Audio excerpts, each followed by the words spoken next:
It's Friday, June the 30th, 2023. The last word in podcasting news.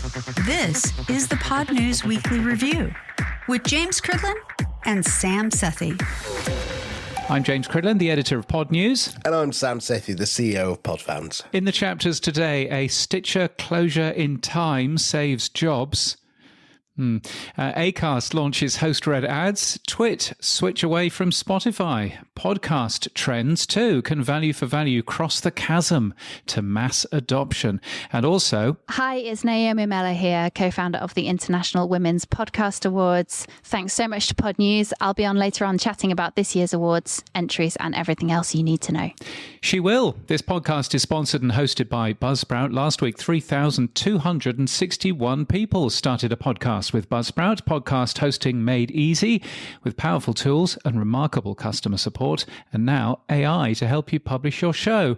And by Pod News Live in London this September. Tickets are available now at podnews.net/live. From your daily newsletter, the Pod News Weekly Review. So, James, let's kick off with Stitcher, a closure saves jobs. Well, it's just a pun on a stitch in time saves time, really. Yes, yes, thank you. Thank you for that. That was really easy to read. Yes, early morning tongue twister for you. But Stitcher Radio, as it was once called, is one of the oldest podcast apps. It was founded in 2008, before even Apple's App Store even existed.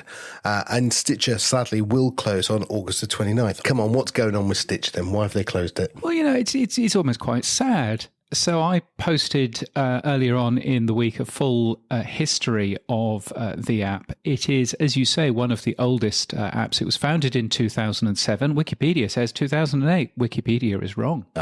So one of the things that I've unearthed is a demo of Stitcher Radio, as it was called when it launched, running in a web browser in July 2008. That's before the Apple App Store. Hi.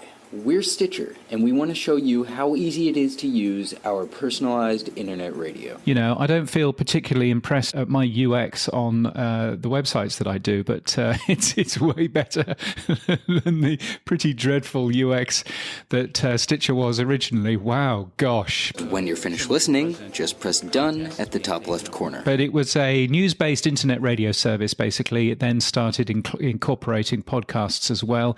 It did a ton of things that were really bad for podcasting.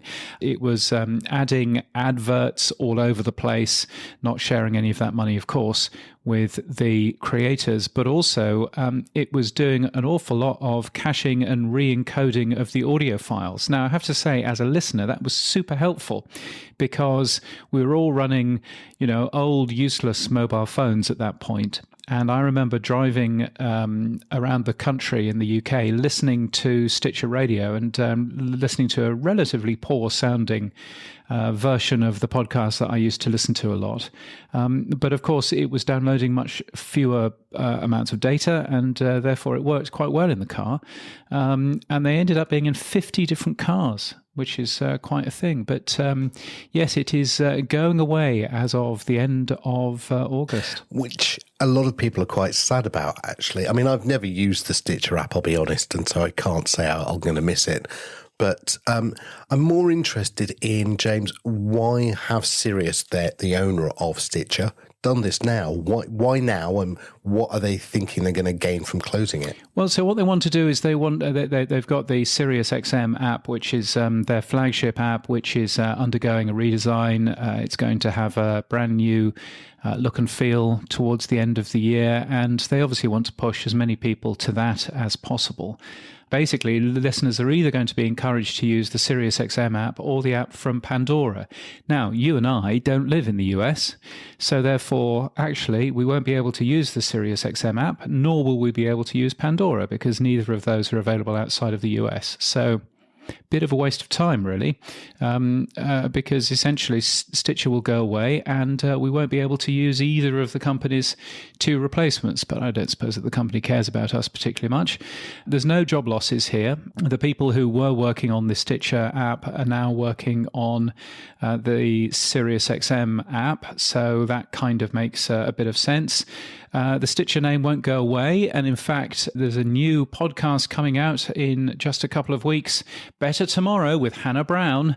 And that is from Stitcher Studios with a Stitcher logo on it. So the Stitcher brand doesn't go away. It's still being used for the Stitcher Studios stuff. But in terms of a podcast app, yes, it's gone. Well, I have reached out to Brad Smith, who used to head up Simplecast, who's now heading up much of the work at Sirius XM. And hopefully he'll be on the show next week as well. It'd be good if he was, yeah. We can find out what they really want to do with it then. Now, you also mentioned that, and I can't remember this, and it seems only last week, so a similar podcast app from a similar company, Acast, closed in March 2022. Now, that passed me by. Did we even talk about that? I think, the plan with these apps, with Stitcher and with Acast, was that they were going to hide things behind a paywall. But it's actually better and rather easier just to rely on things like Apple Podcasts and indeed, Acast Plus and those sorts of services rather than the complication of running your own app. So Acast closed the Acast app last year, and they basically said, look, we believe in open podcasting. Why on earth would we run our own app? And I think that's a pretty good view to have. And certainly, what Stitcher have said is that the reason why their ad business is doing so well is that their podcasts are available everywhere. So they're basically saying, there's no need for us to have an app, so we might as well close it. Acast still do run an app. They still run Radio Public, or at least they are kind of half running that, because while the Radio Public app is available on Android, I did notice that it's no longer available on iOS. So if you have a toy phone, you won't be able to use it. And I'm not quite sure why that is. And I've pointed that out to the good folks at Acast, and that seems to have come as a surprise to them. So not quite sure what's going on there. But the one thing I would say about the Stitcher app is that it was at one point the number one app on Android, the number two app on iOS. The last time we looked, it was about number 6 or number 7, but it only had 1.3% of the market. So really wasn't very, very big towards the end, and it was losing quite a lot of users. So I think people are just, getting used to using either Apple Podcasts or Spotify for their podcast playback.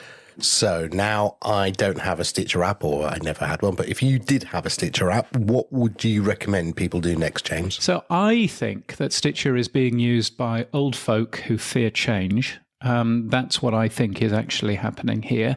And so my advice to any podcaster is if you have a sensible amount of people listening to your show on Stitcher, then you should probably say something in your show, and you should probably help those listeners to find out a new podcast app that they might want to download and use. Now, obviously, there's lots of new podcast apps at podnews.net/new podcast apps. But if I was going to recommend something that was quite similar to Stitcher, then I guess on iPhone, I would recommend the Apple Podcasts app, kind of. And on Android, I would probably recommend the AntennaPod app or Pocket Casts. Pocket Casts is freemium, but you do have to pay if you want to use all of the features. And it's a very good app. If you want a free app, though, AntennaPod is completely open source and it is a really nice app. So worthwhile giving that one a go. But I think it's just worthwhile, if you do have a lot of users on Stitcher, it is worthwhile just letting them know about that, because I think it's important just to hold people's hands, I think, there. Will it be missed, James? It seems it's a sensible decision to close it. It doesn't seem like it's many people going to be using it. No, I think it's a sensible, for this show, by the way, 0.51% of all downloads in June were from Stitcher. So, so not a whole lot. To be honest. But I think it is a loss. It's a big name that was once, as I say, a number one podcast app on Android. And so I think from that regard, it's very sad when you see some of the, original OG brands going away in terms of podcast apps. Well, anyway, let's move on. Acast has launched a self-service podcast advertising platform for host-read advertising, in addition to pre-recorded ads. The tool also includes AI-driven tools to help advertisers discover new podcasts to advertise with. What have they done, James? Yeah, this is pretty cool, actually. It's a self-serve podcast advertising platform, so it means that anybody can jump in and buy advertising across the Acast network, more than 100,000 shows on there. But this is the first time that they have made what they rather confusingly call sponsorships, but what the rest of the world calls host-read advertising. You can pop in and buy those from their self-service portal, alongside the pre-recorded ads that you've always been able to buy in that way. So pretty good news, I think, if you're an Acast creator. What the tool also allows you to do is it's got some AI. It's got some AI, which means that advertisers will find new podcasts to advertise on, because they'll be matched up with additional shows. And I think that's one of Acast's problem, and frankly, one of everybody's issues, is that there are a couple of really big shows that everybody wants to advertise on, and then nobody really knows about the long tail. And I think if Acast can manage to monetize the long tail, then they should do pretty well, given that they've got a quite fearsomely long tail, if you see what I mean. So yeah, I think it's a clever plan. Well done, Acast. Now, Twit, which is owned by Leo Laporte, is switching away from Spotify. The company is now using Podscribe and is testing Libsyn's AdvertiseCast instead of Megaphone. They say AdvertiseCast has a higher fill rate, plus we hope to partner with them on the host-read ad side of the business, says Lisa Laporte. Now, she's the CEO of Twit. This Week in Tech is, I think, what it stands for. Yes. I wonder if Twit would be better off partnering with Acast's new host-read ads. But hey, why have they moved away from Spotify, and why have they started looking at Libsyn? Well, it's interesting because they've moved away from Spotify in terms of attribution. They're not using Spotify's tools anymore. They're now using Podscribe, and they've moved away from Spotify. Instead of using Megaphone, using Libsyn's AdvertiseCast. They have been testing a bunch of different dynamic ad insertion tools, and an AdvertiseCast appears to be the one that they've ended up going with. So it's, again, another one of the OGs.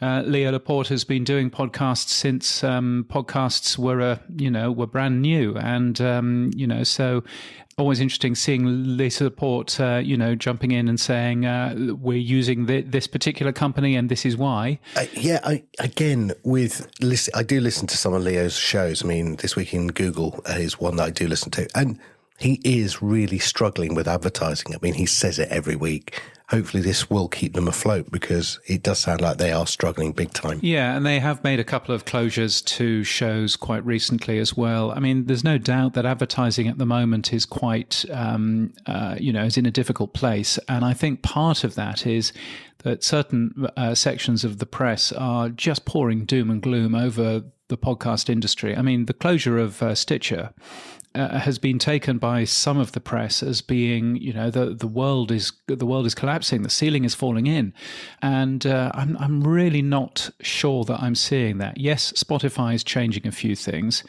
Yes, there are some changes in strategy, and yes, advertising is having a hard time, but it's not, the end of the world.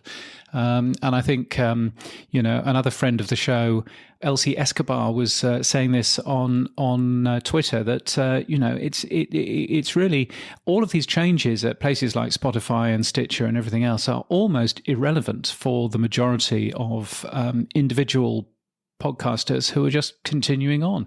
So, I think we have to be careful how we report all of this. Well, let's talk about reporting all of this, because I'm going to go through some podcast trends that have been occurring and just sort of get your take on it, James. Now, former head of Spotify's podcast, Max Cutler, spoke to the Founder magazine recently about what's next in podcasting. And it appears he gently criticised Spotify. It's a mistake to go after Hollywood talent, and discussing the slowness of decisions at the company. Okay, well, that's one way. But the thing that did jump out to me was he said that shows that are resourceful rather than entertaining are what's next. I didn't understand what he meant by resourceful. I think he's basically saying that the future is daily news podcasts rather than humorous Hollywood celebrities talking to their mates, and so stuff that actually informs as well as entertains. I think that's what he was saying, but I thought it was an interesting thing to see him basically stand up and say we shouldn't have gone after Hollywood talent. Or rather, he didn't quite say that. He said it's a mistake to go after Hollywood talent, but obviously that's what Spotify did. So therefore, it's very clearly he's having a pop at Don Ostroff and that sort of thing. Well, looking at some other trends, podcast ad monetization company Audioboom issued a profit warning. Shares fell over 27%. The company has adjusted the approach taken to calculating its minimum guarantee offers for podcast partners. Now, Audioboom seem to be doing well. Is this a worry as well? Yeah, I think Audioboom is seeing, just like everybody else is, a bit of difficulty, a bit of softness when it comes to podcast advertising, is I believe the phrase that people go with. Clearly, they have felt the need to issue a warning about the amount of money that is coming in. They do say that they will, continue. That they're doing very well, and they've got lots of positive numbers in there. It's just that their revenue is going to be lower than they previously thought, and I suppose, that is of course what's spooked the market there, down 27% overnight for their shares. And Eric Newsom ended up saying something. He has taken a good look at the PodTrack data, and he reckons that the average monthly audience for individual shows in 2023 is half of what it was in 2019. And total downloads are down, he says. Now, he's quoting PodTrack data. It looks as if he's only quoting February's PodTrack data year on year. But he reckons that because publishers are pulling back on new shows, that's actually harming the podcast industry, because it's the new shows that drive more downloads, because people go and check them out and find new shows to go and have a listen to. He reckons it's a bit of, self-harm, that they're actually damaging their own business by pulling back on new shows. Really interesting newsletter that Eric ended up putting together. I'm not wanting to be the merchant of doom, but new statistics show for value seem to show that while the amounts of sats being given to podcasters is growing, the number of people using it has fallen over the past 3 months. Who put this data together, James? Well, this data actually comes from the Podcast Index itself. And to be fair, it's data that shows the 1% that Podcast Index gets. So on Podfans, for example, automatically 1% of all of the support for podcasts goes to the Podcast Index, because you're a very nice man, and 1% to Pod News, which is even nicer. So thank you for that. You're very welcome. But also there are a bunch of other apps that are giving 1% to the Podcast Index to help run that. Now, that means that they have a bunch of stats, and some of the stats are really good. So sats per sender, the amount of money that each individual person is giving, is going up, is on the increase, which is nice. Sats per transaction is going up as well. Transactions per sender is slightly going up. But that's all very well if you've got lots of people giving those payments. But unfortunately, the daily unique sender numbers are going down. Now, they're going down slightly. They're down from about, 430-ish to about, 350, I would guess, looking at this graph, per day. So, the numbers were never particularly high anyway. But actually seeing those numbers going down is a little bit of a concern, I think. And I think just worthwhile at least raising the alarm that the amount of people using this is going down, and we should probably be aware of that.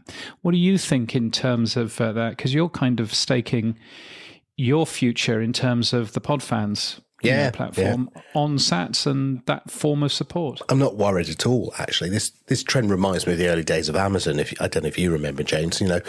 You'd go onto Amazon, you'd put stuff into a basket. There was a low level of trust. You'd ring up a call center, you'd give them your credit card number, and eventually people did move across to the idea of putting their credit card online, and then one click came, and now no one thinks about it. And the size of the basket will increase, which is what Amazon found. And I think what the trend that I took was the size of the value of the amount paid in Sats is increasing.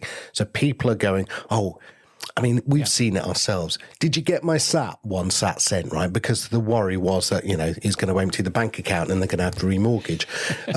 And we now see, look, I listen to, and you do as well, Friday Night with Adam and Dave, and the numbers in there, they hit over 1 million Sats in a show a couple of weeks ago. And I think they're regularly getting close to that. So those people that are comfortable with the whole model of value for value and paying in Sats are beginning to increase their amounts. Those that are still early adopters are, some people are going, I don't know if I want to bother. And I think the real irony here is that we haven't sold the value of what Sats are. I know Adam thinks we don't need to market this, but, the fact it's peer-to-peer, the fact that it's instant, the fact there's no fees, there's no advertising, no subscriptions required. Again, those sorts of values that give V for V the differentiator between the current ways of monetizing, which are ad-driven, sponsor-driven. We've just talked about host-read ads, and then of course subscriptions, which I don't think really work personally. So I think it's a time where apps like mine haven't really hit the market. Fountain's doing brilliantly. I think Podverse, Podfriend are still putting all the features in like ourselves. So I think we are not at full pace. I think we are behind the curve in terms of where I think we'll be in 6 or 12 months. So no, I'm not worried. Otherwise I wouldn't be starting a business. But having said that, I do think we as an industry on the open side or just the podcasting side that use this need to do a better job of explaining to non-techs really what's going on. So, in the Crossing the Chasm, the famous Geoffrey Moore book, I think we are the visionaries with the early adopters and the early majority, those pragmatists that we need to bring on next. I don't know if we are bringing them on, and that's the problem. I would say this, and you'll never hear me say it normally, but I was thinking about it. When I was at Netscape and we were trying to bring the browser through, and, look, it's HTTP, it's a URL, and people didn't understand. In fact, it was Microsoft including the browser in the operating system and not having to get a disk from AOL or try and find it on the front cover of a PC magazine and load up your browser. That actually crossed the chasm for browsing. And I wonder with Spotify, because it won't be Apple, will they, with their fixed revenue model that's not working, their pricing model is awful, they're not profitable, they're going to have to change. Will they be the company that adopts value for value that jumps us across the chasm into the mass adoption? Yeah, well, there's a question. Interestingly, John Spurlock brought out some numbers, which I'm hoping to do a story on over the next couple of days from OP3, from the Open Prefix Project. He looked at all of the downloads that was going on in the podcast marketplace in May. Now, this is 2 OP3 enabled shows, which are relatively geeky, relatively new podcast apps, are consuming them. But Fountain is a top 10 podcast app on both Android and on Apple. Podverse is number 5 in this list for Apple users, well done, which Mitch. is great. Number 12 for Android users. So, there's definitely something going on here. Castomatic as well doing relatively well for toy phones. So I think that there's definitely something going on here, certainly in terms of the OP3 universe of quite geeky shows. Yeah, I mean, I do hope that it's getting there. I would say, and perhaps we'll come back to this a little bit later, but I would say that, I think half of the problem is that it's all tied in with Bitcoin and sats and all of that stuff. That's a real leap of faith. Whereas if it was using fiat money, then I think it is at least easier to explain to people how the thing works. Put $5 in here, and we'll share it with your favourite shows. Wasn't there a company who tried to do that though, James? There was, yeah. I'm trying to remember its name. A nice man called Pete ran it.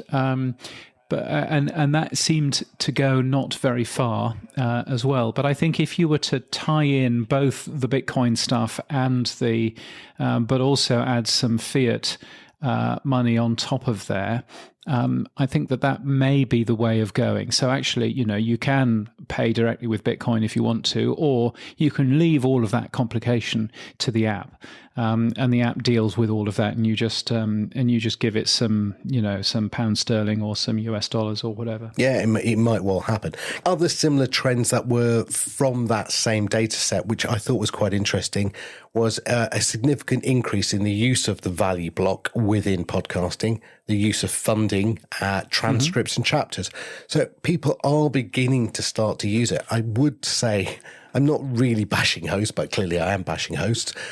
They need to adopt some of this stuff faster so that their customers can actually use it. I mean, you and I adopted the pod roll, I think literally the day after it was announced, and yet I still see no host implementing something as simple as the pod roll. That would just be another way of just bringing people into discovery of new podcasts. Why are they so slow? I mean, yes, exactly. And it could be that you end up with some podcast apps actually beginning to be hosting companies, because being a hosting company, frankly, isn't that complicated. The complicated stuff is the support and everything else surrounding it, but the actual tech of being a podcast hosting company is not difficult. And actually, that way, if they were to do that, I mean, Spotify's already doing that, and that way they can actually do some more interesting things with some of their tech. Spotify only yesterday talking about how many people are using video podcasts, or what they're calling video podcasts at least, is now more than 100,000 video podcasts on that platform. And the reason why that works on Spotify is that it's a proprietary thing on Spotify, because it works much better than the Apple Podcasts equivalent, where you have to have a separate RSS feed, which is just confusing and just clogs the directory up. So, perhaps we'll see podcast apps becoming hosts as well for, some of those shows that actually want to enhance their shows in that way. Now, in the podcast journal this week, James, you had some other trends that you were highlighting. What were they? Yeah, so this is the Podcast Business Journal, which comes out every single week, and this week has a really interesting interview with two people who are working on podcasts for aeroplanes. There's a bunch of different podcasts available on your in-flight entertainment, and if you've ever wanted to get your podcast available there, then it's a great interview for you. But anyway, what the Podcast Business Journal at podcastbusinessjournal.com also has is it's got a bunch of data around podcast creation, and that data is quite worrying, because the amount of podcasts being actively updated are declining. It's declined by over 3% in the last 3 months. And again, I'd love to give positive stories, but actually the amount of shows being made appears to be going down, which is a bit of a worry. Yeah, let's not be doom mongers. Actually, Cara Swisher on Pivot did say all about the Hollywood decline and all of the advertising decline. She said, podcasting has been given back to the podcasters, which I think is quite true. Yeah, no, I can well see that. And I think we also shouldn't forget, of course, that in the wider world, outside of our own bubble, interest rates are at an all-time high. If you have a mortgage on your house, you're having to pay thousands and thousands more every single year. And that's, having a real impact. Plus, of course, the inflation in terms of food, pricing, and everything else. It could just be that there's no fundamental issue with podcasting here, but it could just be that actually the rest of the world is having a bit of a hard time of it right now. And perhaps that's part of the plan. Well, talking about the rest of the world, let's have a zip around the rest of the world. Now, in your backyard, it says here, Australia leads the world when it comes to podcast listening. Come on, James. Edison Research Infinite Dial 2023 Australia study. Little bit sort of skewed, or is that true? No, that's entirely true. What I like about the Edison Research Infinite Dial is that it's the gold standard data that is comparable, deliberately made comparable between individual countries. It comes out in the US, Canada, the UK, Australia, New Zealand, and you can see that Australia now has the highest figures ever. Now, it used to be 4 or 5 years ago that Australia was trailing the US by a couple of years. Now Australia seems to be consuming podcasts even more than Americans do. 43% of Australians listening to a podcast every month. That figure for the US is 42%, so it's 1 percentage point higher. A third of Australians listening to a podcast every week compared to the US is 31%. Very good, exciting figures coming out of this country. Also, they asked which platform listeners use most often for podcasts. And Spotify's number one with 34%. YouTube, Don't Eat Me, Todd Cochran. Don't Eat Me, Todd Cochran. Number two with 24%. Of course, that doesn't have any podcasts on it. And Apple Podcasts, number 3 with 11%. So, interesting seeing that. And obviously, Apple Podcasts is always going to do particularly badly in these numbers because they unaccountably don't have an Android app. And Android has about a 52% share in this country. And so, therefore, Apple Podcasts will always be doing relatively badly in comparison to Spotify and to YouTube. One day they will realize this and start launching an app for Android. I mean, they're not stupid, clearly. But anyway, that's going on here in Australia. In New Zealand, there was exciting legal stuff where a takedown order was made against a true crime podcast called The Trial, which is about a trial which is still going on. And rather astonishingly for somebody that grew up in the UK where that's very illegal. Anyway, that takedown order failed. It's the first time that a takedown order has been sought against a podcast in the country, and there's going to be a retrial for this particular trial, which I'm not going to talk about because it's a trial which is going on. But that trial is happening on August the 21st. But you can hear the extra shows that were threatened in The Trials podcast feed, if you're a fan of that. A couple of other interesting things. There's some new research that's come out from Spain, which says that everybody loves podcasts, basically. 97% of listeners say their perception of a brand improves or remains positive when it is advertised in a podcast. Say Acast. Well, they would say that, wouldn't they? But actually, this was some other research that Acast paid for.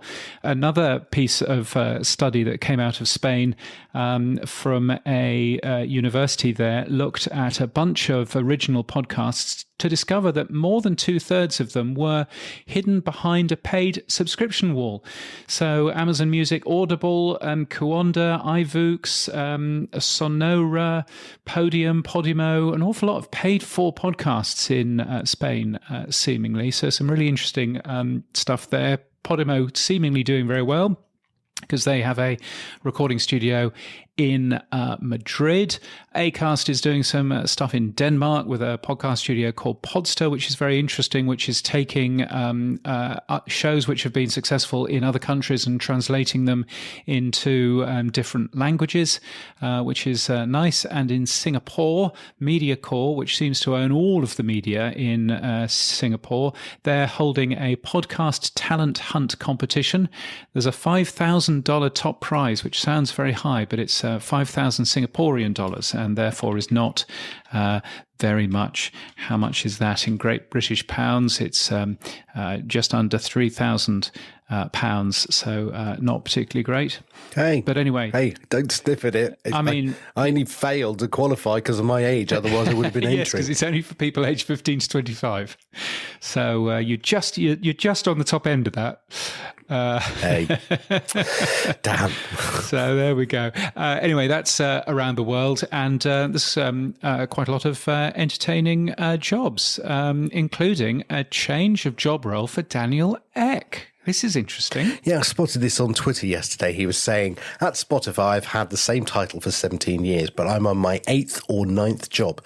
My current iteration shares more of the leadership role with a couple of people within Spotify, taking on a lot of the day-to-day work. Yes, he's moving over to a more strategic role, which we heard a little while back. And he was just pinging out to his Twitter followers to say, how many jobs have you had while running your own company? So, yeah. Daniel's moving into a different role. Yes, or moving into, or has already moved into, by the looks of that. May well be. Maybe all of the reduction in the Hollywood exclusives is down to Daniel. Maybe that's his new strategic role. Yeah. Well, it's interesting. I mean, he's still obviously the CEO, but he seems to be doing a different role. What else is going on? NYPR, which is the owner of WNYC Studios, they are getting rid of bonuses for the leadership team this year. They won't be taking any interns either, and they will be doing more cost cutting to come, according to an internal email which Sky Pillsbury's The Squeeze has seen. Sky Pillsbury, of course, was on this show a couple of weeks ago, if you want to go back and take a listen to that. There's a new boss in the UK for the Radio Academy, which is the kind of charity for the radio and audio community that helps, push things forward, runs awards and everything else. It's the first woman, the first person of colour. I believe her name is pronounced Aradhna Tayal Leach, but I may well have got that hideously wrong. But really good to see somebody that isn't a middle-aged white bloke in charge of that organisation. I used to be a trustee of that, which is nice. And there's a new CEO, isn't there, at Libsyn? Yes, there is, James. He's John W. Gibbons. He's been appointed the interim CEO for podcast hosting at Libsyn. He joined the company back in January 2022, and he was previously CEO of Pocket Cast. In fact, I just looked online at LinkedIn at Pocket Cast. He's still listed down as their CEO. Maybe they want to change that. But anyway, it takes over from Bradley Turpak, who will remain with the company. He's got a significant stock investment. And the good news, James, is John is going to come on the show next week and tell us all about his new role and what their plans are for Libsyn. Excellent. I'm looking forward to that. And if you're looking for a job, Pod News has podcasting jobs across the industry and across the world. They're free to post. It'll just take 2 minutes to add a new role. podnews.net/jobs is the place to go. The tech stuff on the Pod News Weekly Review. Yes, it's the stuff you'll find every Monday in the Pod News newsletter. Here's where we do all of the tech talk, all kinds of new and exciting things going on. Veritonic doing audio attribution, joining Magellan AI and Podscribe in doing that. There's a new tool called Scribbler, which produces summaries of podcasting and stuff like that. But value for conference speeches, Sam. Yeah, Adam and Dave are presenting at the Bitcoin 2023 event later this year in Amsterdam, and Adam's very keen to show the value time split tag, which is a way of injecting music, in this case, into your value block for a short period of time. And Stephen Bell's done something very clever, because Adam was talking about, well, if you could do that, an injection for a musician into a show when you're running it live, could you do something like having people on stage who happen to be the guest and the hosts, and then you could, basically any sats coming in for that live presentation could be split to the guest. And they demoed it last week on the Friday night show with Adam and Dave. And Stephen B, I think, absolutely blew Adam's mind away because he was using something called the split kit, which he's developed to actually change who was getting the money in real time based on who was talking. So, yeah, that's what they're working on. A little bit beyond my brain cell there, but yeah, it sounds like it'll be a very interesting demo anyway. Yes, it's impressive that. So, so that's going on. And also, shall we have a look at some awards coming up? Indeed. Yes, let's do that. The second annual Signal Awards, you've got today to enter. If you haven't entered by the end of the day, then tough. But those are going on right now. There is also the People's Choice Podcast Awards. The nominations are opening on Saturday, July the 1st. If you register, you can take part in that. It's the 18th year for the People's Choice Podcast Awards. It's run by Todd Cochran. And it honours podcasters globally in 30 categories, which is very cool.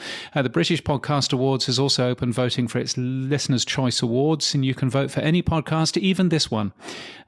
So you can do that if you like. I would vote for something, more deserving, but who knows? maybe that's a thing. There goes that one vote. Yeah, yeah, exactly. The Independent Podcast Awards have been announced in the UK, and you can enter now for those. The awards will be held in London on October the 12th, and the Podcasting Seriously Awards Fund can help if you find it difficult to enter. And this year's International Women's Podcast Awards will be hosted in London on Monday, the 6th of November 2023. The entries are open now, and you've got until mid-September to enter. What more can you tell me about this, Sam Sethi? Well, I reached out to the organiser, the wonderful Naomi Mellor. She was up at our Manchester event, and I asked Naomi why she felt they needed a specific Women's Podcast Awards. So this is the third year of the International Women's Podcast Awards, which aims to encourage women and people of diverse genders across the industry from all over the world to have their work judged and brought forward either by themselves or by other people. And we opened the entries on Monday of this week, which was the 26th of June. We've had a flood in already, which is really wonderful. I have been perennially surprised, but also delighted about how many entries we had in year 1 and year 2. And this is year 3. So yeah, we're pretty happy, and we are really looking forward to hearing what people have been producing over the last year, both as hosts and behind the scenes as writers, editors, producers, etc. as well. Now, when does the entry close? When have people got time to enter this award? So although we are global, we are very aware of school summer holidays. A lot of people who are entered into the awards have childcare responsibilities of various types. And at the moment, we are looking forward to the school summer holidays in Europe. The States and Canada have already had their summer holidays in swing.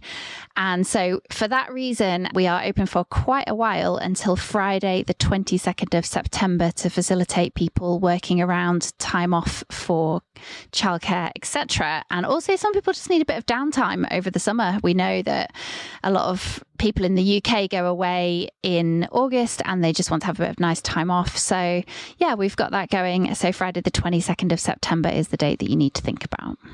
And what is, just as a quick reminder, what is the actual day of the event then? So the actual event is happening on Monday, the 6th of November. There's a live event in London, and we also have a global live stream for anyone who can't join us in person but would like to come to the awards as well. Now, why do you need an International Women's Podcast Award? Aren't there enough awards? There's the Ambies, the Brits, there's the Irish Podcast Awards. Why specifically a Women's Podcast Award? So I started this in 2021, and I first had the idea during the pandemic. I'd come out of another industry and have a background working in sports, amongst other things. And there has been a lot of work to try and level the playing fields, I guess, in a lot of other industries. And I was really aware of the British Podcast Awards and all the really good work that both Matt and Matt have done there, and of lots of other awards internationally. But it felt that there wasn't a single central place where women and people of diverse genders could have their work celebrated in particular.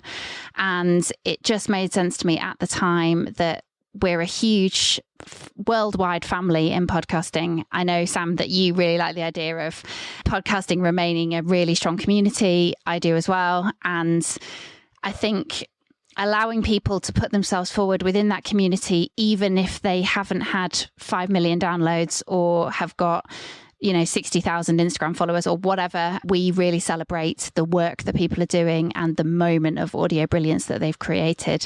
And I wanted to make something that was really accessible, really friendly, really welcoming, and quite honestly was for people who didn't think that was the kind of thing that they were into. And I really love the fact that every year people come forward and say, I've never entered an awards before, but I've put myself forward this year. That's a great idea because, again, those big awards tend to be given to the big companies, and the people who put as much time or energy into it but don't have the budgets don't get recognised. So, Naomi, if I wanted to enter, clearly I'm the wrong gender, but if a person wanted to enter of a female nature, is there any support? Because it can get quite expensive entering awards. Yeah, definitely. So we've been really lucky with the last couple of years and again this year, the Podcasting Seriously Fund, which a lot of your listeners will be aware of, well, that supports independent podcasters in Canada, the US, Australia and the UK, particularly people of colour, queer, trans creators, and that allows people to reclaim awards entry fees of up to $200 a time. It's an amazing fund that's backed by quite a lot of big organisations in North America, and we've been really fortunate to have that not just for our awards but for lots of different awards across the globe. And I would definitely encourage people to have a look at that. It's on podcastingseriously.com and is run by an incredible woman who does so much work behind the scenes. Last year we were really fortunate that Amazon Music and Wondery backed us with a bursary fund to allow people to have tickets who wouldn't have been able to otherwise attend, both online and in person. This year, we're looking to extend that out so that we can provide tickets again where costs are a barrier, because we understand that even if you're based in the UK, getting yourself to London on a train or by car or whatever, and then getting a hotel if you need one, it turns into a really costly business, and we're really aware of that. And equity is something that's really important to me. And for me, part of that is funds being a barrier to people. And I don't want that at any point for this awards. So yeah, we are hoping to, again, provide help for tickets, both online and in person. One of my other strong aims is to be able to provide help for people to enter as well. Obviously, the Podcasting Seriously Fund is there, but outside of that, we really want to be able to help people ourselves and have a bursary available for that too. So watch this space on that one, Sam. We're getting there, and we will be able to have some announcements coming to you soon. Now, I note that you haven't got all the categories for this year. The category shortlist will be out in October. What are some of the categories that you might be looking to have for the awards? Yeah, so we have quite a small number of categories. We've only had a maximum of 10 for the last couple of years. And there's various reasons for that. But partly the first year that I decided to start this, I'd been to a very long awards show. And I was like, I don't want a long awards show. And so we've all been to those. Yeah, exactly. Yeah. It wasn't in the podcasting industry, I'm just going to say now. But I had been to something with the job that I was in at the time. And it was a great evening, but it was very, very, very long. And I was kind of like, we're just going to have just a small number. So we had 8 in year one and 10 last year, categories wise. We'll be having 10 or 11 this year. And the categories will be roughly the same as last year. So what we reward, I mentioned briefly previously, is moments of audio brilliance. So we are not super interested in how many downloads you've had or how many social media followers you have. As I said, what we're interested in is this moment of audio that you are going to submit. And the reason that we came up with that in the beginning was because I just kept having these little intimate moments walking along, listening to a podcast, or doing something in my house, listening to a podcast, where I was like, oh, I have to tell somebody about this. I have to tell X person about what I've just heard, or I was still thinking about it hours later, or still laughing to myself, or whatever it was. And so that was where that idea came from. And this year we are having 2 new categories, one of which is related to storytelling, and that can be around fiction or non-fiction. interview, panel, whatever it is. The other thing about our categories is I should say they are quite open to interpretation. So we tend to get quite a lot of variety in each one, which is amazing. So there's storytelling, and the other one, which I am delighted we are putting on this year, is for podcasts in a language other than English. And we've got a section of the judging panel who are going to be solely looking at podcasts that are produced outside of the English language. They will come with a transcript in English for people to be able to read alongside whilst they listen. But we know that there is so much incredible work out there happening, which for those of us who, I'm slightly ashamed to say, don't speak other languages well enough to be able to listen to something, then I really want to be able to discover and to really help to celebrate those shows as well. Can I just say, Jurgen Klopp, the Liverpool manager, learnt to speak English by watching editions of Friends. There you go. Yeah. So maybe we should all listen to other foreign language podcasts with subtitles on and try and learn. Maybe that's our way forward. I think that's not a bad one. And I've got friends who have really helped their learning of other languages by watching TV shows. Friends seems to be a common one. A couple of other people have told me about various kids shows that they've watched, cartoons, etc. But I think there is a future there for podcasts.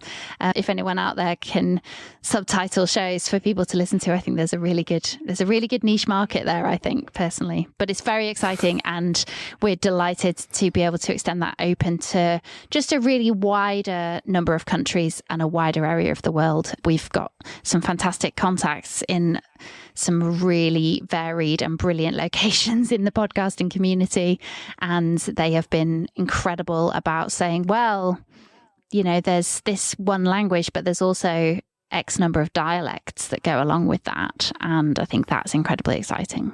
Now, look, assuming, because you did mention there was a panel of judges, and this is my last question, that you're not going to be the sole judge, who else have you got enlisted to help you?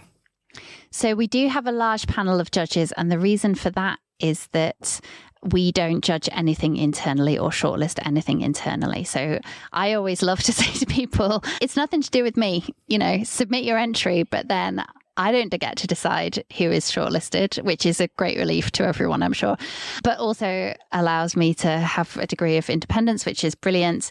We have judges from across the world. They come from both within the industry and without. We have been incredibly lucky that we've been supported by a lot of quite large organizations from within the podcast realm previously. And we've had judges coming from places like PRX, Tink Media, Acast, Podbean, you name it, we've been there, Broccoli. There's so many people out there, and I have put out calls for judges once or twice. We've invited people. I would expect to have somewhere between probably 50 and 60 this year. So yeah, we're very lucky. And that means that we can say to everyone who enters that your podcast will be heard by ears who are independent, and that's very important to me. I don't really feel that I should be the person deciding anything, because I'm not the judge. I'm just the person that organises this. Well done.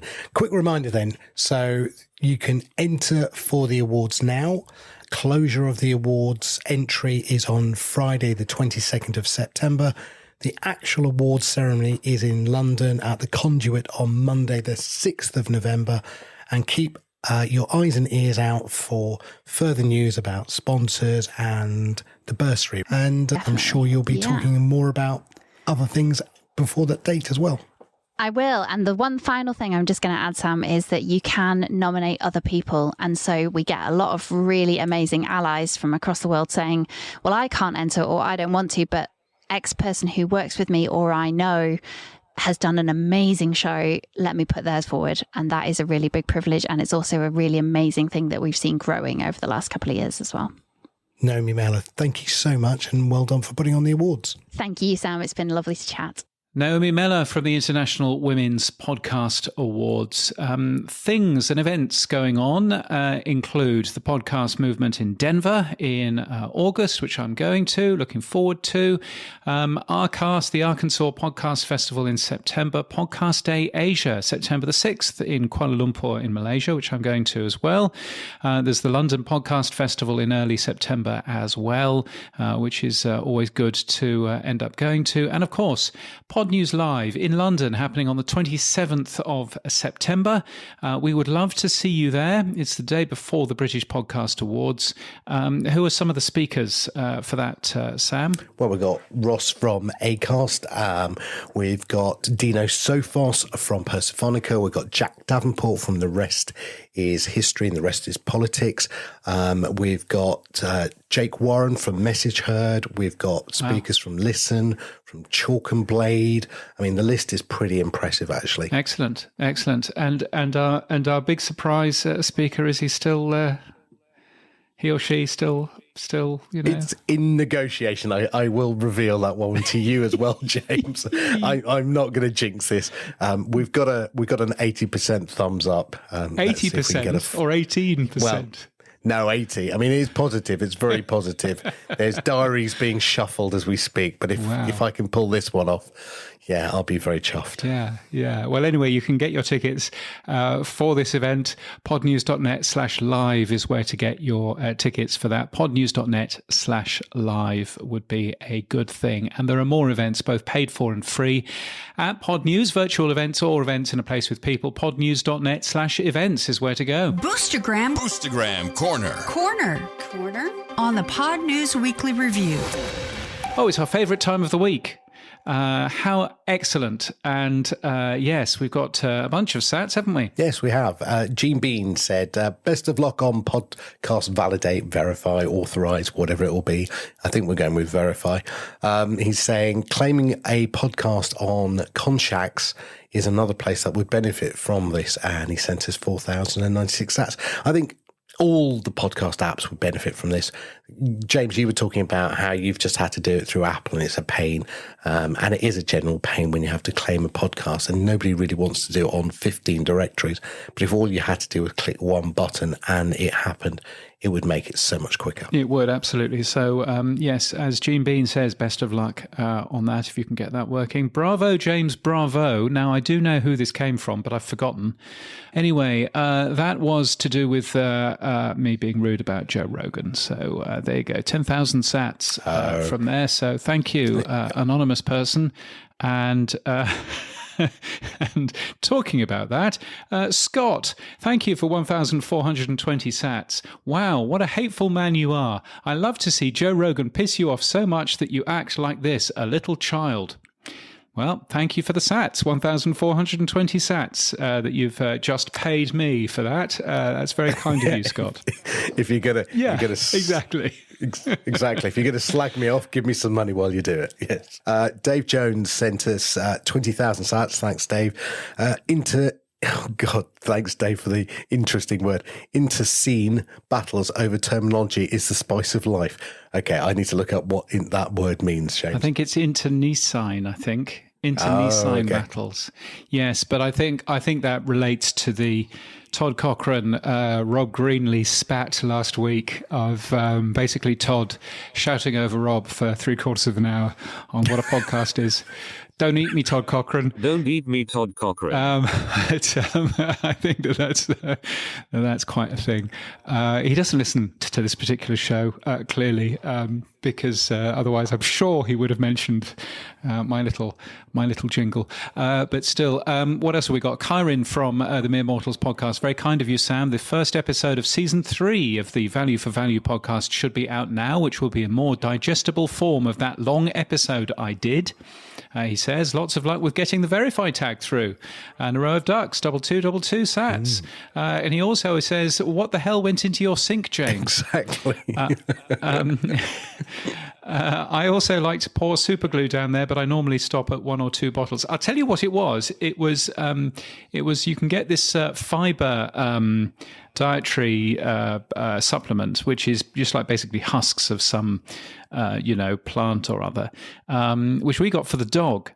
And we got about halfway through, and then it started going bad, and it got bugs in it. And so my wife decided she would throw it down the sink. What we didn't really appreciate, and what she certainly didn't, is that, of course, it expands to about 4 times its size. And then bungs everything up completely. So it was quite a thing. So yes, 2,500 later. Yes, it's an expensive thing. And Matt Cundle, all the way from Canada, 5150 sats, which must mean something. A great episode, and enjoyed hearing Sky Pillsbury as a guest host the other week. Yes, she was excellent.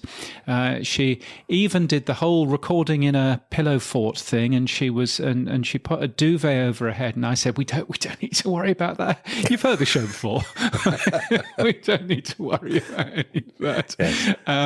But she was super good. So hoping to have her back on relatively soon. You're actually off in a couple of weeks, aren't you? You're going on a dog holiday. So I understand. Yes, gladly.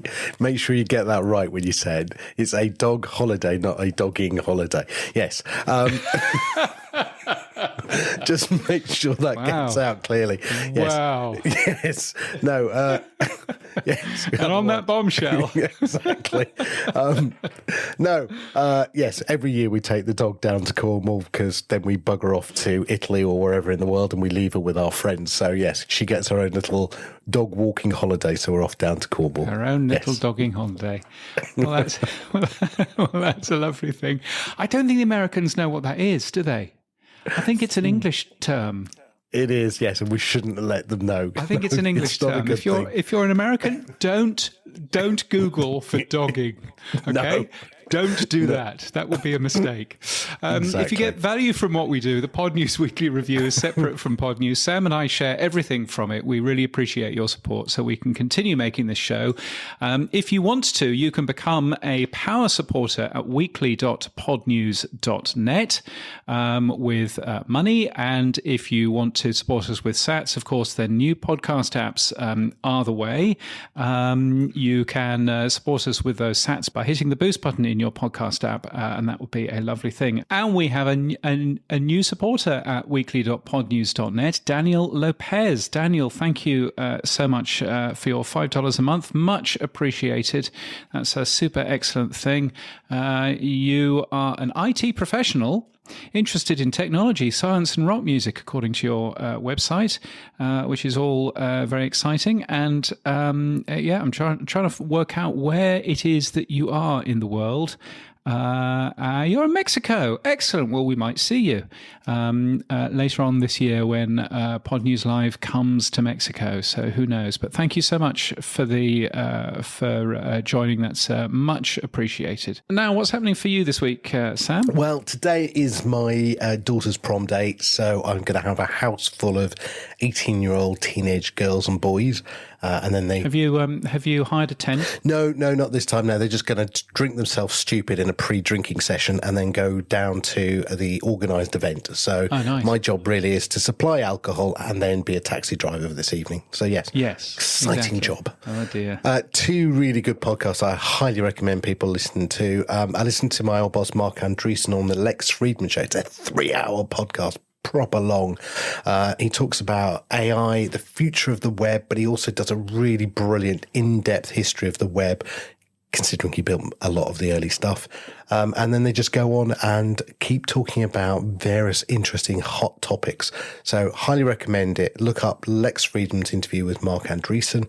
And then the other one is also, and I don't know why, it just happens to be the A16Z Network podcast.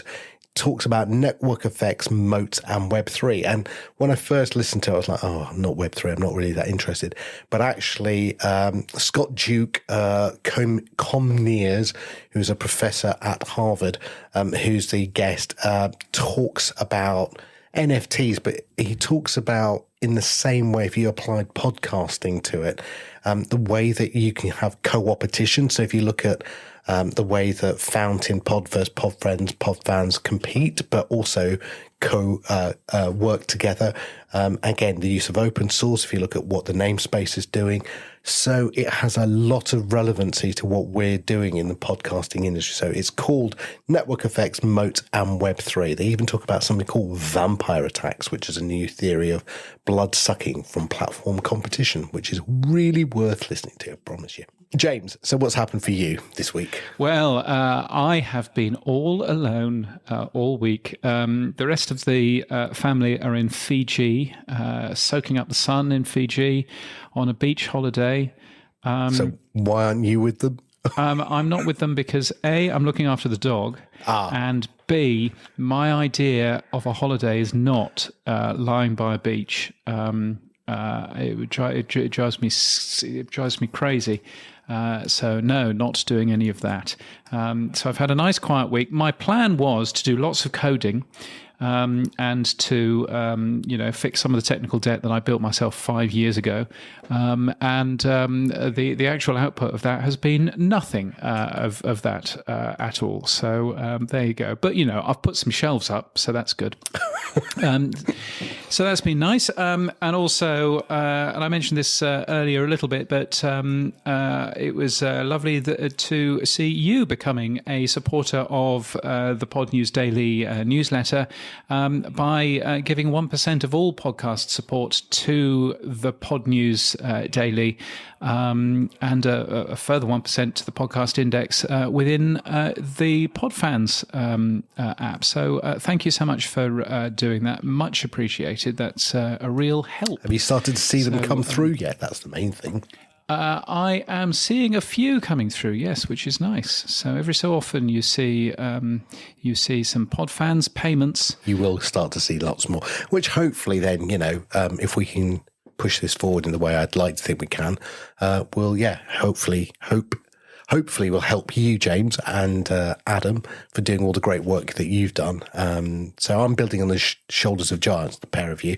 And also we've given 1% to the guys at Olby as well, because I think, again, they've done some amazing work. So they're indeed. The three partners. Indeed. No, that makes a bunch of sense. Well, thank you so much for that. And that's it for this week. You can ask James and I questions using email to weekly@podnews.net or send us a Boostergram for feedback.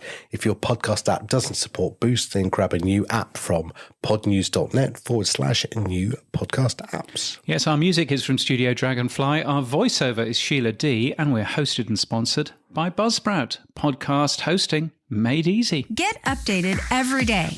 Subscribe to our newsletter at podnews.net. Tell your friends and grow the show. And support us. The Pod News Weekly Review will return next week. Keep listening.